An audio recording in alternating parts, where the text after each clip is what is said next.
நீ நான் காதல் சீரியலோட அப்கமிங் ப்ரொமோ வெளியாகிருக்கு. ஸோ ப்ரொமோவை வச்சு பார்க்கும்பொழுது கல்யாணம் எப்படி நிற்க போகுது அப்படிங்கிறது கிட்டத்தட்ட தெரிஞ்சு போச்சுங்க.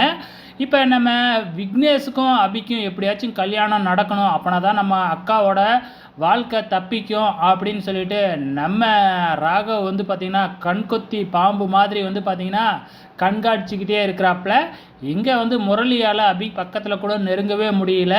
ஆனால் அதே டைமில் வந்து பார்த்திங்கன்னா இங்கே இன்னொரு ப்ராப்ளம் நடந்திருக்கு. அது என்ன ப்ராப்ளம் அப்படின்னு பார்த்தீங்கன்னா, தாலி கட்ட போகிற நேரமாக பார்த்து கரெக்டாக ஒரு வீடியோ வந்து பார்த்திங்கன்னா டிவியில் அங்கே ஒளிபரப்புகிறாங்க.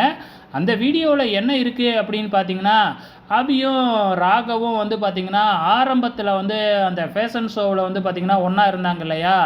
ஸோ ஃபேஷன் ஷோவில் வந்து பார்த்திங்கன்னா அபி கீழே விழுவும் போது நம்ம ராகவ் தாங்கி பிடிச்சதும், அதுக்கப்புறம் ரூமுக்குள்ளே 2 பேரும் ஒன்றா இருந்தப்போ வந்து பார்த்திங்கன்னா அதை மீடியாவில் வீடியோவாக வெளியிட்டு அப்போ வந்து ஒரு பிரச்சனை வந்துச்சு இல்லைங்களா, அதுவாக இருக்கட்டும். அதுக்கப்புறம் அபியும் ராகவும் தனியாக சேர்ந்து அணுவையும் ஆகாஷையும் சேர்த்து வைக்கிறதுக்காக சில ஐடியா பண்ணும்பொழுது அப்போ மாங்காய் மரத்தில் ஏணியில் ஏறி அபி கீழே விழுவ போகும்போது நம்ம ராகவ் பிடிப்பாப்பிட இல்லையா, அது எல்லாமே அப்படியே இங்கே வீடியோவாக ஓடுது.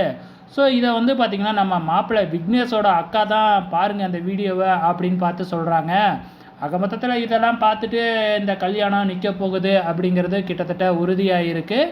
ஸோ இதுக்கப்புறம் என்ன செய்வாப்புல, அப்போ ராகவே நம்ம அபி கழுத்தில் தாலியை கட்டுவாப்புல அப்படின்னு நினைக்கிறேன். பொறுத்திருந்து பார்க்கலாம்.